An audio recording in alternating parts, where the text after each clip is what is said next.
glorieuses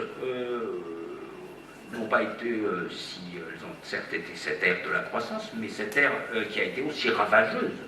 Ça a été aussi ravageuse du point de vue écologique et qui, d'une certaine manière, était annonciatrice du temps des catastrophes dans lequel maintenant on est largement plongé de façon assez banale. En même temps que nous faisons ce travail de continuité, de repérage des continuités sur les 70 dernières années, on fait aussi, on fait attention effectivement à certains distinguos absolument essentiels, c'est-à-dire que vivre durant les 30 années où perdure encore l'esprit du programme du Conseil national de la résistance,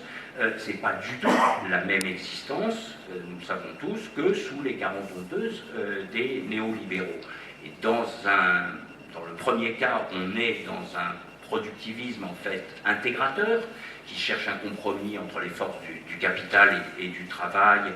au travers d'un pacte social ou d'un contrat social, mais dans l'autre cas, on entre,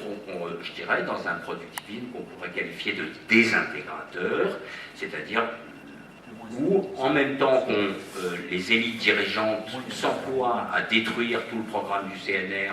et détruisent l'État social, le capital, effectivement, prend sa revanche, réactualise les fondamentaux de l'exploitation capitaliste via l'ubérisation, accélère précarisation, atomisation des individus et en tire les profits astronomiques qu'on sait. Et troisième, maintenant, pour aborder le dernier aspect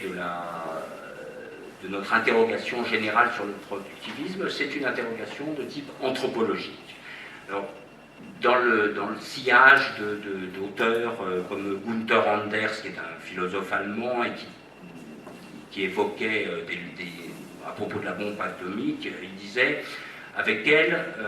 la production de moyens est devenue la fin de notre existence et les moyens justifient les fins. » Ou encore, en nous référant à d'autres auteurs comme Marx, par exemple, qui dès le 19e, faisait observer que la dépréciation, je recite, la dépréciation du monde des hommes augmente en raison directe de la mise en valeur du monde des choses. On développe dans notre première partie toute une série de réflexions sur la façon dont se fabrique de l'homme de la consommation à l'homme de la connexion, de l'homo consumeris à l'homo connecticus, en fait, dont se fabriquent des types humains ou des mentalités qui sont finalement assez adaptées à la logique productiviste et à son accélération. Pour prendre quelques signes de ça, et de cette adaptation,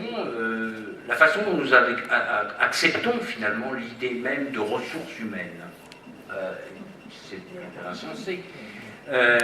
Et ressources humaines et toute l'idéologie et les méthodes managériales qui correspondent. L'habitude prise, surtout dans les générations à venir, mais enfin déjà là et à venir, l'habitude prise d'abord de façon contrainte et puis finalement naturalisée, devenue évidente, normale, de la précarité de l'emploi ou de la vie, le pouvoir que les chiffres, la quantification ont acquis dans notre vie personnelle ou dans les débats sur nos choix collectifs, la frayeur mais aussi que nous ressentons, mais aussi la fascination qu'exercent les prodiges des technosciences, etc., ou d'Internet, du big data, le culte de soi ou des performances qu'on est capable d'atteindre, etc.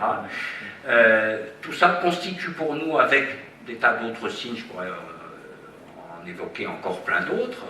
comme l'accoutumance à la catastrophe, ou l'idée, par exemple, d'une transhumanité qui travaille bien des esprits, et pas des moindres, sont des indices pour nous de cette adaptabilité des êtres humains. On les fabrique comme ça,